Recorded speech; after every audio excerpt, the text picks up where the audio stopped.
Ed and Lorraine Warren are two of the world's most well-known paranormal investigators, with casework that involves anything from exorcisms to seances to photographic documentation of supernatural events. Sadly, Lorraine Warren passed away this past month at the age of 92, so we thought we would honor their legacy by bringing you our list of the top 5 scary Ed and Lorraine Warren demon encounters. Let's jump in. Coming in at 5, the Southend werewolf. This is perhaps the most unusual case on our list. This investigation took the Warrens out of the US into a seaside town in Essex, England, where a man named Bill Ramsey lived, who was believed to be possessed by a demon that manifested as a wolf. Backstory: growing up, Ramsey was a normal kid. However, one day at the age of 9, he suddenly began to exhibit inhuman qualities. One report stated that while playing outside in his backyard, Ramsey felt a frigid cold overtake him. He was overcome with an awful stench before flying into a rage and uprooting a fence post, gnawing on its wire meshing. He remained incident-free up until the 1960s, during which time he was plagued with nightmares,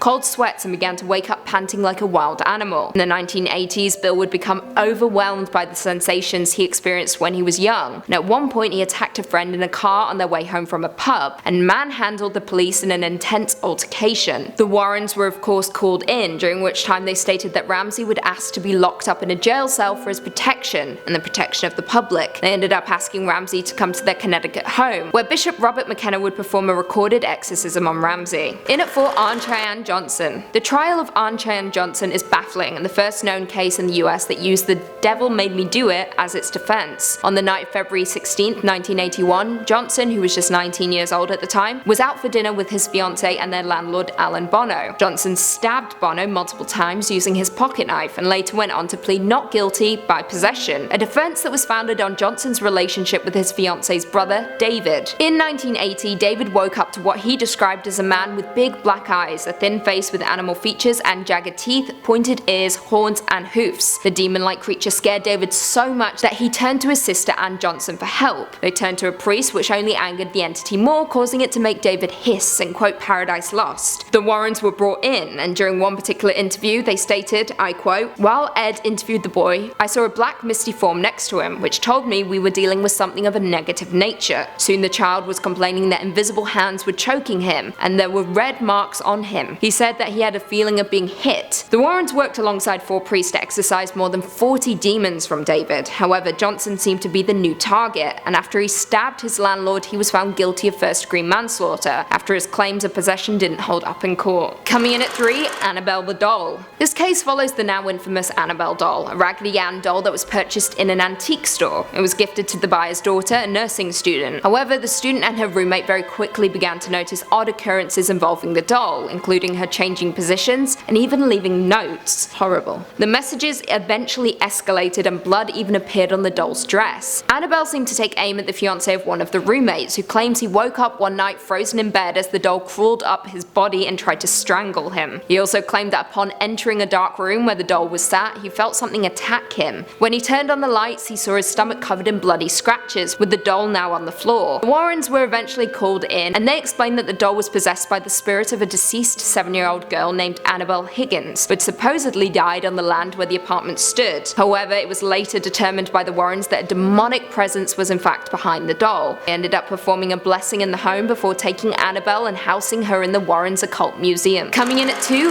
the Amityville case. This is perhaps the Warrens' most famous paranormal case, with the investigation being adapted into many frightening and unending films. The case involved the Lutz family, who took up residence in a suburban home in Amityville, Long Island in 1975, just 1 year after a deadly mass murder occurred on the property, which saw Ronald DeFeo Jr. brutally kill 6 members of his family. For 28 days the Lutzes were antagonized by spirits. They heard voices, saw swarms of flies, and were inflicted with welts. The Warrens were eventually called in to cleanse the home, bringing with them a local TV crew. While there, they snapped a handful of pictures, including one that seemed to show a boy with glowing eyes. The Warrens ultimately determined that the land was cursed, and Lorraine considered it to be the one case that continuously haunted her, stating, "Amityville was horrible. It was absolutely horrible. It followed us right straight across the country. I will never go in the Amityville house ever again." End quote. And lastly, coming in at number 1, the Perron family haunting. This now infamous case follows the Perrons, a family that moved to an idyllic 200-acre home in Harrisville, Rhode Island, a home that hid some very dark and disturbing secrets. The home was originally built in 1736 and was inhabited by Bathsheba Thayer and her 4 children, 3 of whom died young. The deaths and circumstances around the deaths drew in a lot of suspicion suspicion within the town, resulting in them ostracizing Bathsheba, who was ultimately labeled a Satanist by her community. She then went on to hang herself in her own backyard.